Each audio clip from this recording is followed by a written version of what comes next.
Greeting from Vietnam. Good morning to you, Brian. Thanks a lot for spending your morning to join our program and share with our audience about your upcoming book. Congratulations. And thank you so much for writing that book up for our readers around the world.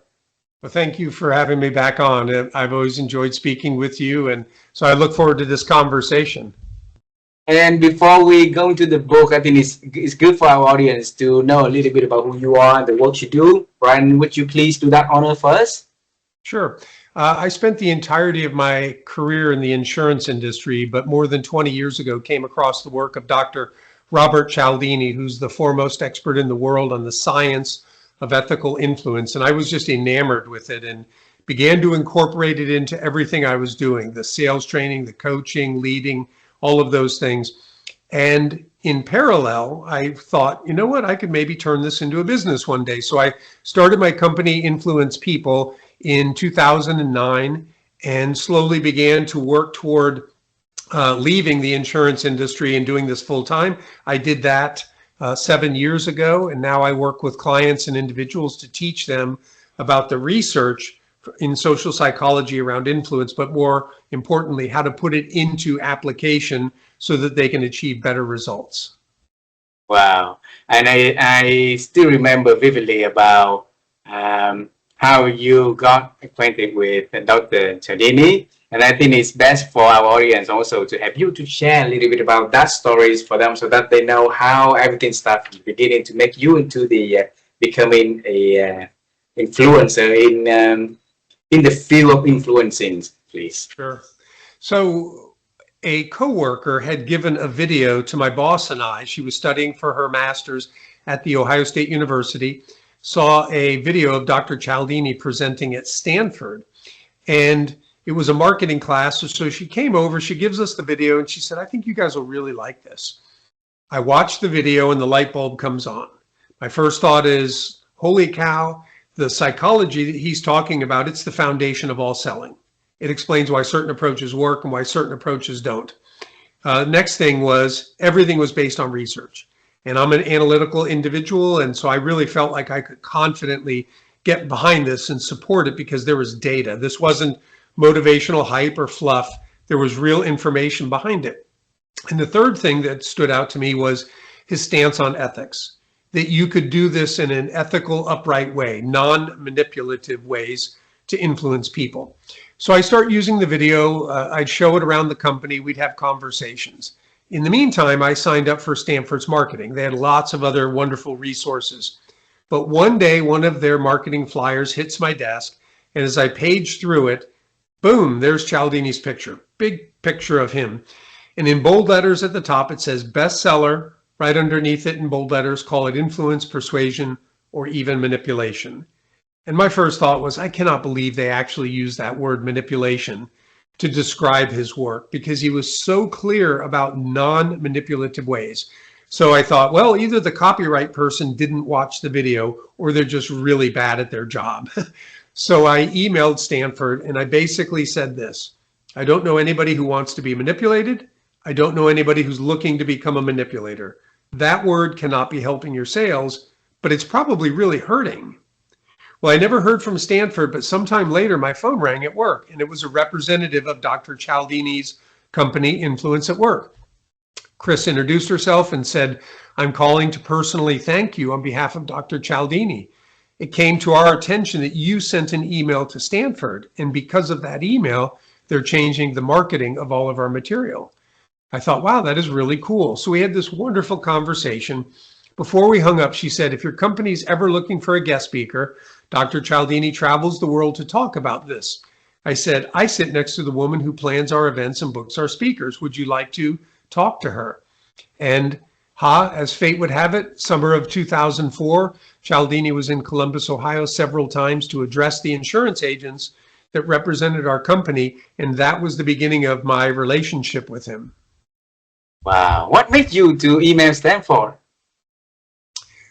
Sorry, say that again?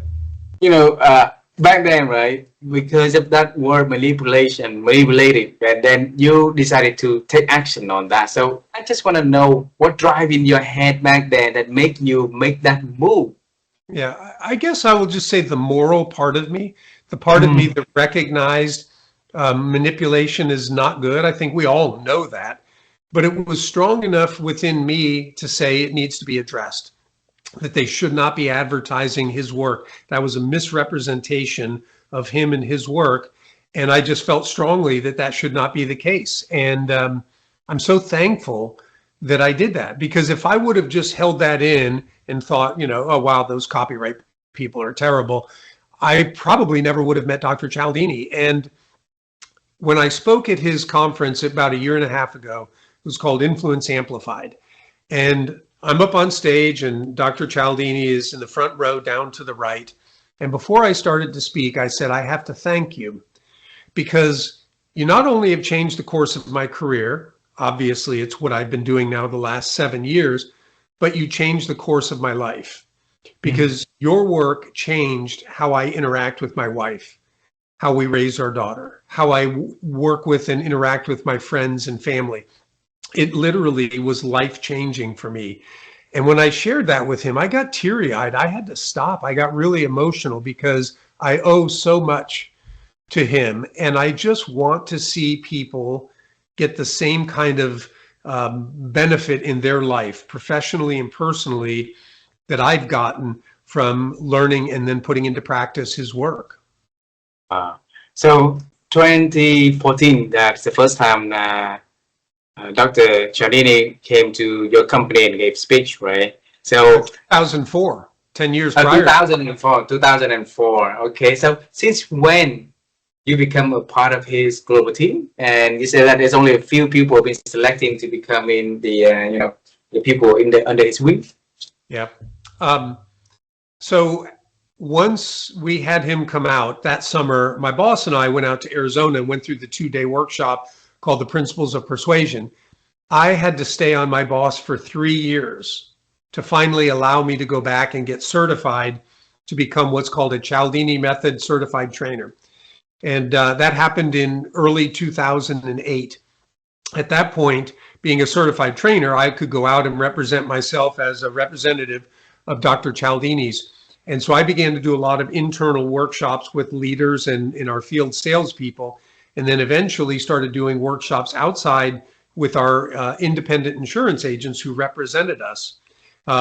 During that time too, I started to do things outside of the company, started to do a little bit of speaking and some training.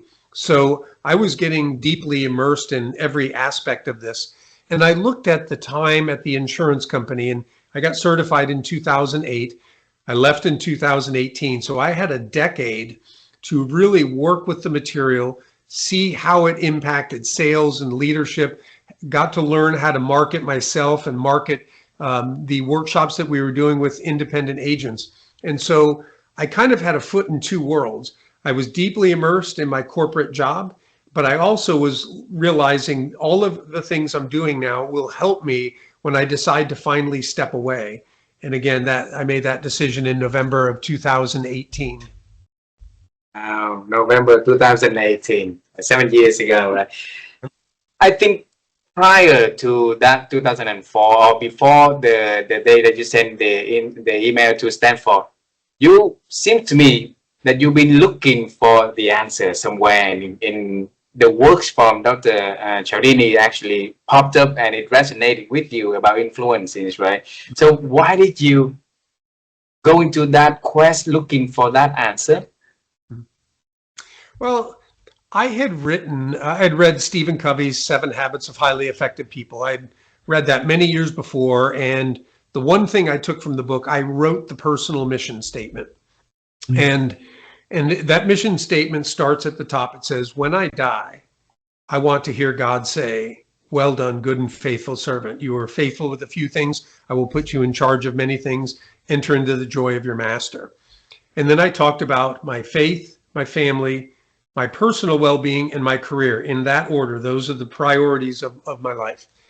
But when you think about the whole well done, how do you ultimately live that out? Some people think, well, I have to go into ministry.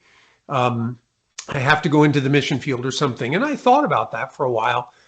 But then I started to see, when I bumped into Cialdini's work, I had a real passion for it. And I also obviously have a passion for my faith.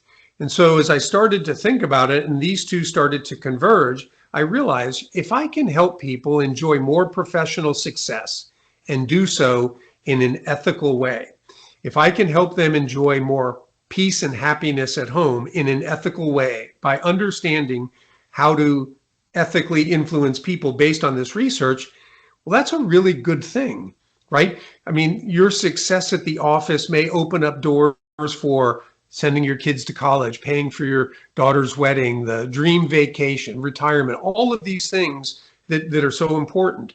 Or on a personal level, to be able to have a better relationship with your spouse or a better relationship with your children or your neighbors, those are all good things. And I think God would say, well done.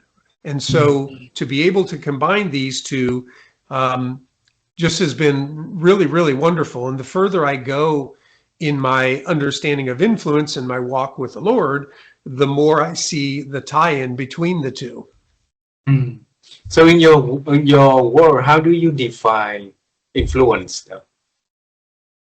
Well, when I talk about influence can be a broad term that can encompass a lot of things. Very specifically, I talk a lot about persuasion. And when I talk about persuasion, I use Aristotle's definition.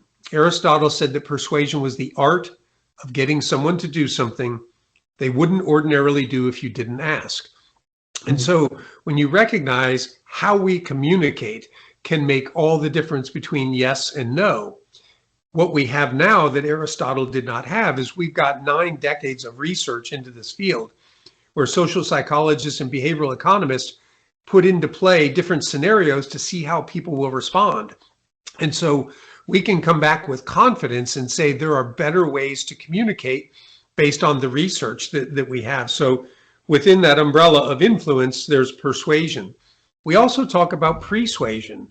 What is it that we can do? How can we arrange for an audience to be receptive to our message before we ever deliver it? And I like to just boil that down to how do we set the stage? You know, there are things that someone can ask you today, and if you're in a wonderful mood, you might say yes. But if they ask you tomorrow and you're not in a good mood, very same ask, you might say no. So I hope that alerts everybody to the reality that sometimes we can be asked the very same thing, but could be where we are mentally, physically, or emotionally, could impact our willingness to say yes to the very same message. So people who really master the process of influence recognize not just what they need to do in the moment, but how can they set up that moment so that they have the best chance of hearing yes when they do make that ask. And what is that called? Persuasion? Persuasion. So a little play on the word persuasion. Pre-suasion. And that's really what we do before we try to persuade. Wow, wow. Thanks for teaching me something new. I didn't even know about that until you tell me that one. Brian, you wrote books, you train companies, you train individuals on influence, on persuasion and persuasion, right? And you wrote books about that. So this new book, where that idea come from? So the new book is called Influenced from Above, where faith and influence meet. And the spark for the idea came from my daughter. So many years ago, I did a presentation here in town, Columbus, Ohio, and she hadn't seen me present for quite some time. I invited her, and the day after we had lunch. And we were talking about the presentation, and she was sharing, you know, what she thought about it. But then she asked the question that became the spark for the book. She said, "Dad, what I want to know is where is God in all this? All this psychology you teach, where does he fit in?" And we began to have this wonderful conversation. And I hadn't thought about it really deeply until that point. But what I found myself saying, a couple things were, I said, Abigail, in a corporate environment, I can't necessarily talk about love. But if I put this principle of liking into practice the right way, where it's not about me getting you to like me, but it's about me coming to like you, then when I really like you, I want what's best for you. And I said, that gets pretty close to love. Or reciprocity is not about me just doing something to get you to do something for me. I want to give because I've come to know and like you, and I want what's best. And Jesus said, better to give than receive. Do unto others as you would have them do unto you. So we had this conversation, and that is what got me thinking, I need to write a book about how these biblical principles support these principles of persuasion that I've been teaching for about 15 years, maybe at that point. And how long did it take you to do the research and combine all the ideas together to write this book? Well, because I'd been thinking about it a lot, and I'd written some things that talked about faith and influence, I actually started the book writing process in February. And I was able This to, year. yeah, I was able to write a lot. My wife and I went down to Florida to see my stepmom, and my wife and stepmom loved to golf, so they were off golfing. And every morning I had several hours to work. And then a lot of times in the late afternoon, I had another few hours. So I was putting in 3-4 hours a day of really beginning to think about this and write. And one of the things that helped me immensely was utilizing ChatGPT as an editor. So I would write a chapter, and then just like I would give it to an editor, I would put it into chat and I would ask for feedback. It would make grammatical corrections. It would make suggestions. I'd go back and rework it, drop it back in. And I kept this iterative process going. And then I moved to chapter 2. And then I did the same thing. I moved to chapter 3. And then I would pause and say, okay, act like you're a developmental editor. You know, are the characters in line? Is there anything I'm missing? And sometimes it would give a suggestion, just like a real editor would. I'd think about it. Oh, I like it. I'm going to incorporate that. I don't like that. I'm going to leave that one alone. But it really helped me to be able to crank out. I think I got 20 of my 30 chapters written within a span of a few weeks, and then continued on with the writing and the refining after that. So who's the target audience for this book? I would say the audience broadly are two groups of people. First would be people who are fans of Dr. Cialdini and his work and want to see a different way of looking at and thinking about the principles. The other would be Christians who really are looking for ways to ethically bring in business practices where they can feel good about themselves in terms of how they're interacting with people. And so for them to see that these principles that could be used manipulatively for sure, but how they're supported by biblical principles to give depth to them, I think it will really resonate with that group as well. Because the idea of faith and influences is, I think, is to a lot of people is also new, right? And so when your subtitle of the book is Where Faith and Influence Meet, tell us a little bit about that, please. So the book is kind of a prequel, or excuse me, a continuation of the book that I wrote years ago called The Influencer: Secrets to Success and Happiness. That book, you're introduced to John Andrews. You meet him when he's born and you follow him as he goes off to college and gets into his career. And that book looks at how a story format to learn about Cialdini's principles. And he's learning from mentors and coaches and coworkers, and he's pulling together all of this thought process around influence. Well, that book ends with him retiring in his mid-50s. And I always thought there's another book there. He's got a whole life ahead of him. So this book, actually, he's 18 months into retirement, and he's starting to feel like there's got to be more to life than just enjoying the fruits of my labor, going on nice vacations, etc. He's got this gnawing feeling there's something more. And ultimately, he gets involved with his church to help with a community center building project. And he has to then straddle the line of the secular world, like dealing with the city council and the zoning board and business owners. But he also has to deal with his faith-based community. And he recognizes what worked at work may not necessarily work with the faith-based community. And certainly faith-based things may not necessarily work in the secular world. How do I bring these two things together? And there's several chapters where through his studies, he starts making a connection between the principles of what we call persuasion or principles of influence and biblical tenets that have been with us for thousands of years. So Abigail was a source of motivation asking you a question, where God is in all of this, right? So when you write the book, and I bet that she's the one that have a first hand on the book also. What did she tell you about, you know, the book? I'm sorry, rephrase that.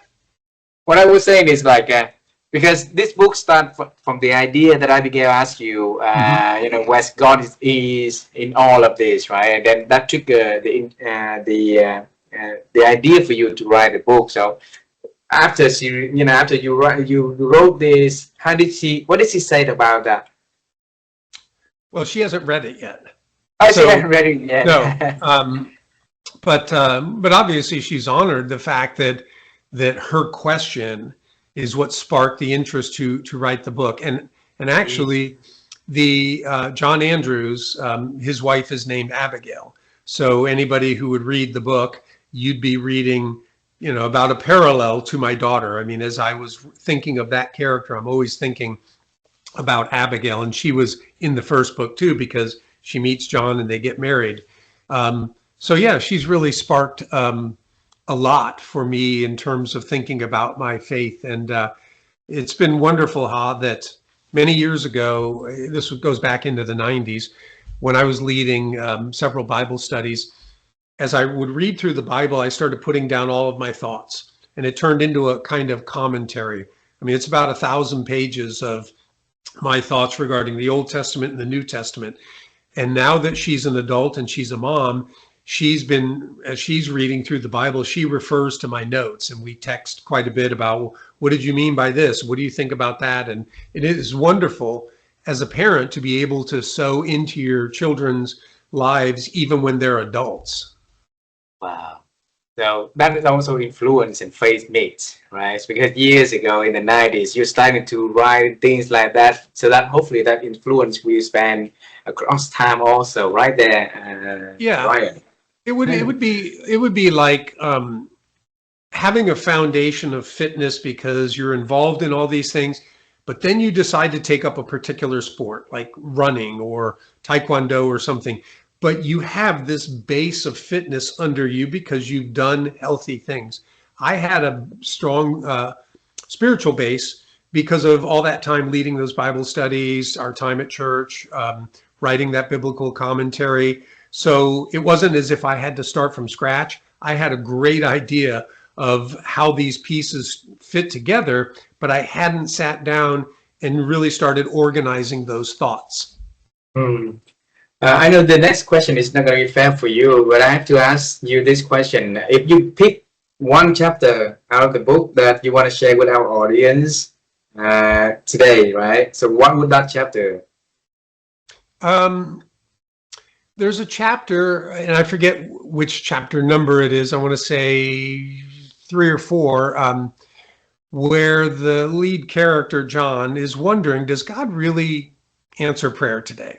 I mean, generically, people go, oh, yeah, God answers prayer. But he's like, I'm not sure that I've seen it so directly in my life. And why does he sometimes answer it for people and not for other people? And as he's struggling to find out if this is really what he should be doing, he lays out his fleece, much like Gideon did in the Old Testament. And I won't tell you the resolution of that, but I will say that chapter parallels something that took place in my life. When we were trying to have children, we recognized pretty early on we weren't going to be able to have children through normal means, that we were going to have to use in vitro fertilization.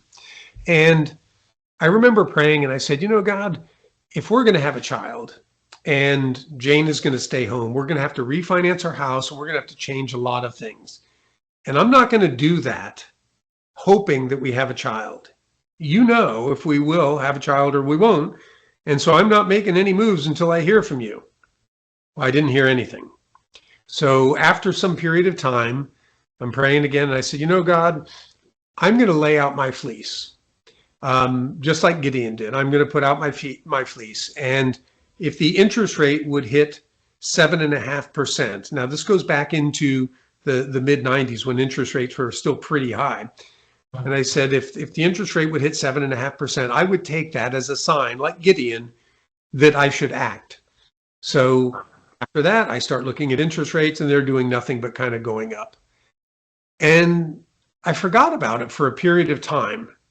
And then one day I'm sitting at in the front of our house, I'm doing some work, and a thought just cuts right across. Bill Clinton is speaking on TV tonight. If people don't like what he says, interest rates will go up. It was that clear. I picked up the phone. I called my mortgage company. I said, what's the mortgage rate? They said 7.5%. I said, I want to refinance my house. And from that day, they went up to about 9% after that conversation. That to me was a very clear answer to prayer. I mean, it was so specific. And so the book has some stories that kind of parallel things that have actually happened in my life or in our lives, my wife and I's lives, because I do believe God still hears and God still speaks to us today. It's just that so often we are preoccupied with so many other things that we're not paying attention to how he is speaking to us. I think that a lot of people watching our interviews are also interested one day that they be able to write their own books also. Okay, and your ability to articulate ideas and write down to a book, but also the ability to remember memories vividly, to put it and becoming a story onto your book. Out of the busy life, so many things, so many responsibilities, so many activities that you've been doing over the years. What did you do to make you being able to remember those things in your life? So I journaled a lot. Mm.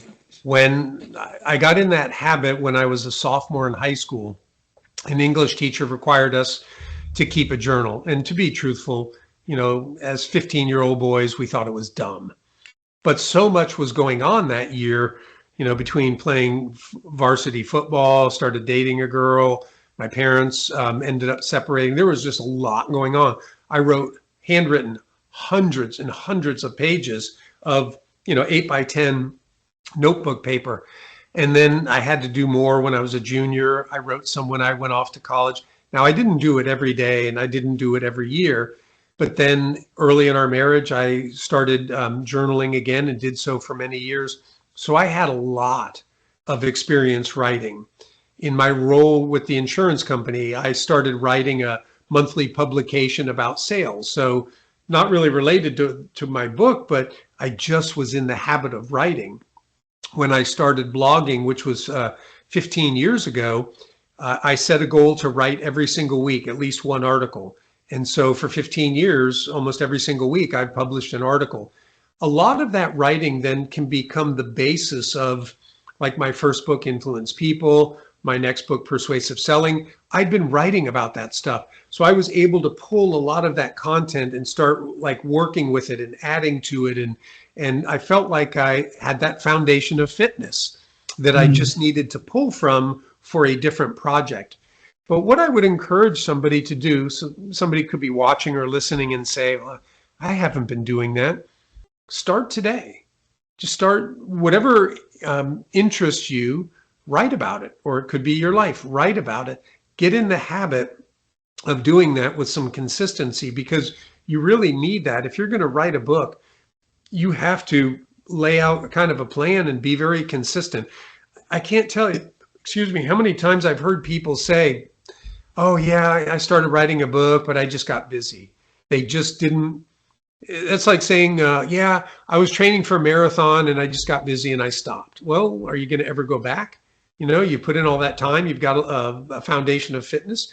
You've got to be disciplined about giving yourself space to be able to do that. So you mentioned about the word discipline right there. So where that source of discipline coming inside of you? It would be two places, sports and coaches, requiring us to be at practice and things. But also my dad, who, served in the Marines. And when I say he was a disciplinarian, he wasn't like, he's going to backhand you or any of that stuff. Very rarely, except from when we were very little, was there a spanking or anything. But my dad instilled discipline in me. One of the stories I wrote in the book about our relationship was, as a 10 or 11-year-old, I had promised a neighbor that I would cut their grass, and I got about halfway done, and for a variety of reasons, I quit. Well, I got disciplined. I had to spend the weekend in my bedroom. I was grounded, and that's back in the day when, I didn't have a TV in there, and there wasn't internet. There was nothing. It was boring. It was just sitting in your room with the clock slowly passing. But I remembered that lesson, and the lesson was, you start something, you never quit. And I've never quit on anything that I've started. I've been careful about what I choose to start, because I know I'm not going to put myself into this and turn around and quit. So do I want that thing enough for me to pour all of the best of me into it? And if I do, then Katie, bar the door, I'm going with 100%. Mm-hmm. When you said that you carefully to pick anything to start, something to start, right? So you pick on the field of influencing to start already long ago. What do you want the people to have, in the future related to influencing? Okay. Well, let me back up and share this to give more context too.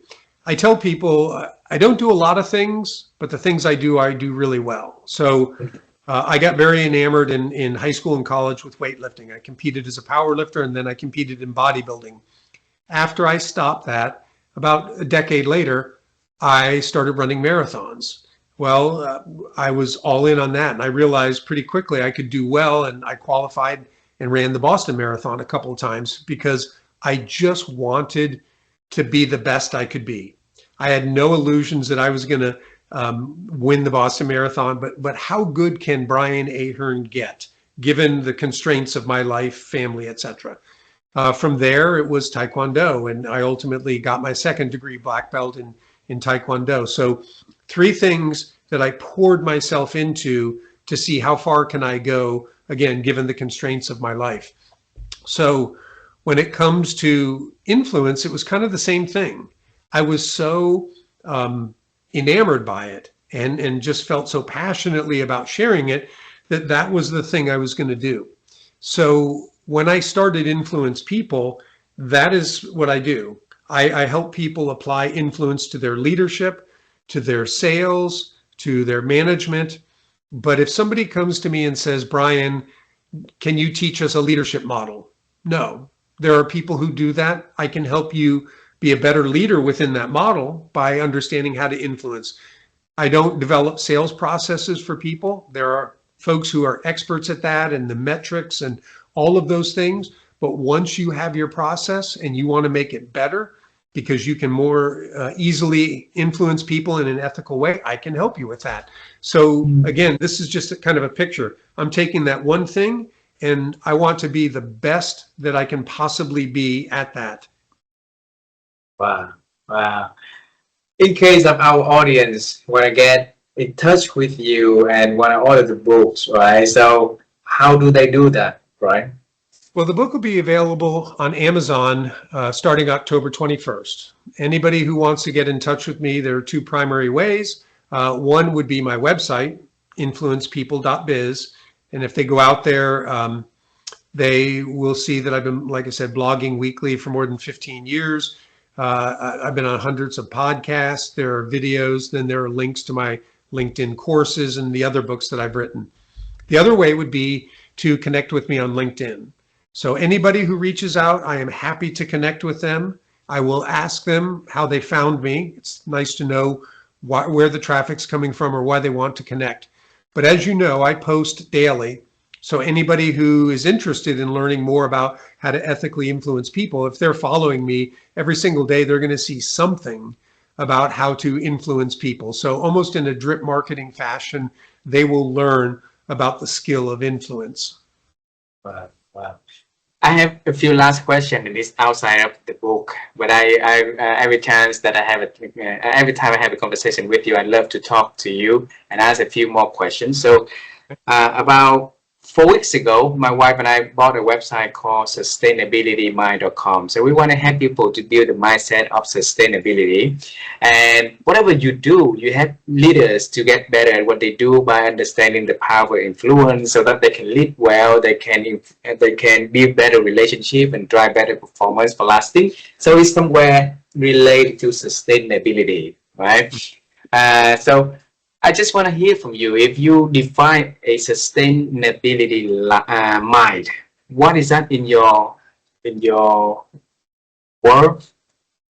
What is a sustainable life? Sustainability mind. Oh, it's okay. My wife has been pretty involved with Conservation International, so I would say that parallels sustainability. I mean, it's about preservation of the rainforests and other natural habitats, and has learned a lot about how they benefit society. And so the last 7 years, she has hosted a golf tournament that raises money and gets matching funds. And she didn't really know anything about it until she started hosting the golf tournament and said, okay, we'll raise money for this cause. And so she's a very curious person by nature. She began to learn a lot, and she would share with me things that were going on. How long it takes a toothbrush to decay in a landfill, things like that, and that maybe we should be using different materials. Where I've seen the sustainability mindset come from her to me is just my thought process around taking a few more steps to recycle something where in the past I probably wouldn't.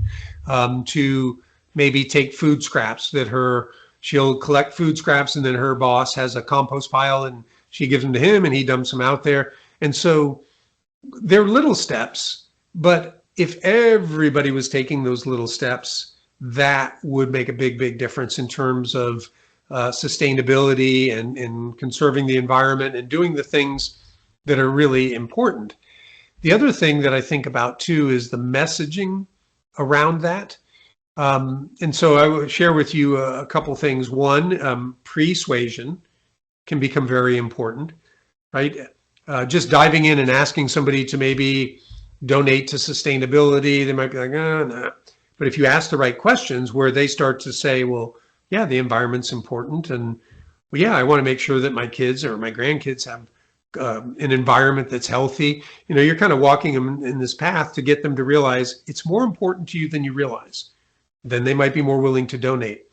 The other thing is too that I think, especially now being a grandparent, I am going to be much more willing to do things thinking about Emmett growing up and how will it impact him. I am more concerned about that than how it may impact me.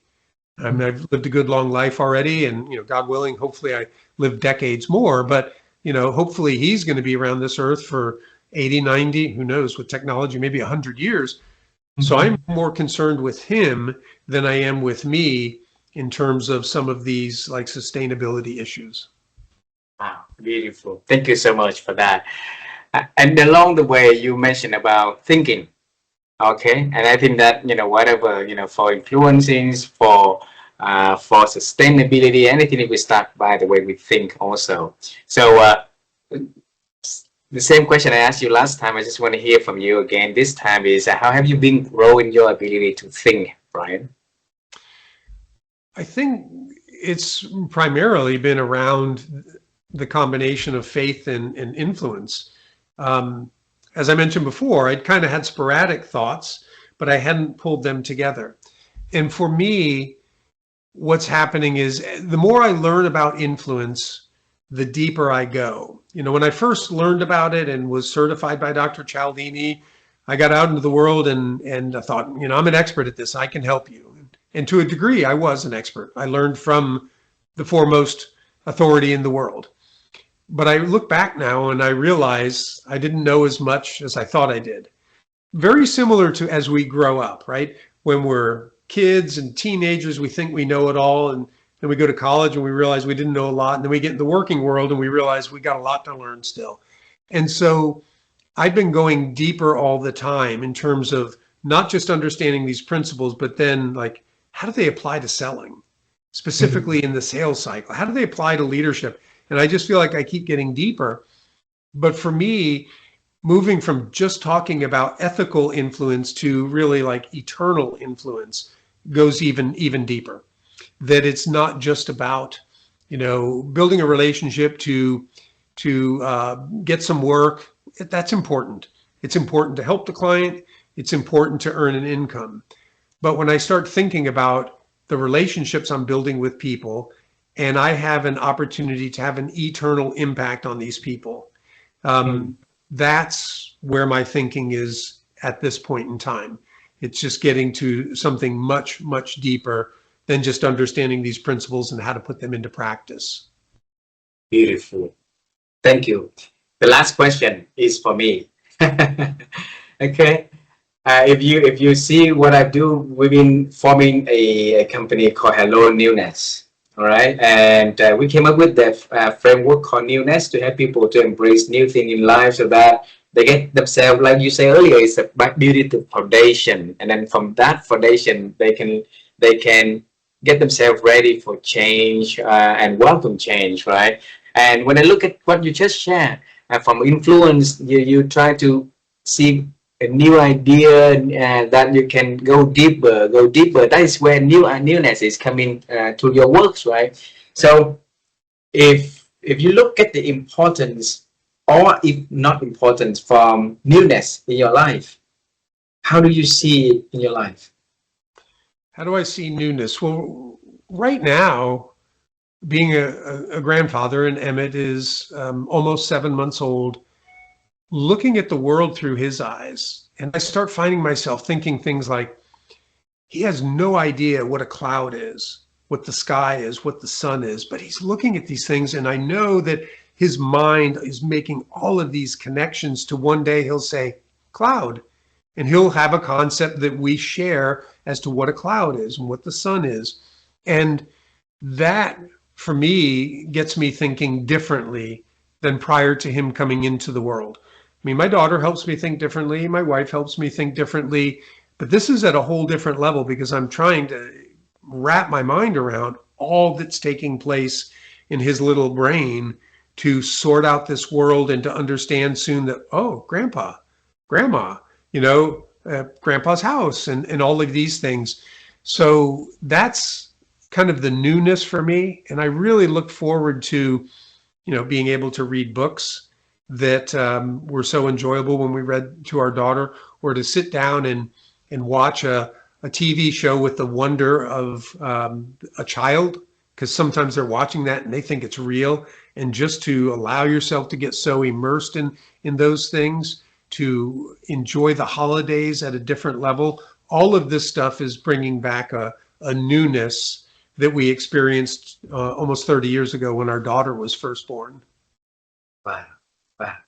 Brian, thank you so much for this beautiful conversation, and congratulations for writing the book and to bring your idea, bring your work, bring to the readers around the world. Thank you so much for doing that. Also, thank you so much for sharing a lot of insights about how to think, how to build sustainability life, how to influence with ethics, and how to bring back the child mind inside of us to see things around us, so that we can celebrate every single day a little bit different than what we used to do. So, Brian, I look forward to share our interviews to our audience when the book launch, and I wish the book launch to be a huge success like it used to be for the other books. Okay? Okay. And can I say one more thing? Please. Anybody listening to this show, if you buy the book and you email booklaunch@influencepeople.biz with the name of the second chapter, I will send you a free e-version of the prequel book, The Influencer. So if you want to read that to see the backstory of this guy, you will have that. But you email to booklaunch@influencepeople.biz, just the title of the second chapter in the book, and then you'll automatically get a link to that copy. Wonderful, wonderful. I'll email you to make sure that I got the link correctly to put onto the show note also. Okay. All right. All right, Brian. Have a wonderful day. Say hello to your family. Say hello to James, Abigail, and kiss Emmett for us, please. We love you a lot. Absolutely. You tell Vivian hello from me. Yes, thank you very much. Bye bye for now. Bye bye. Bye bye.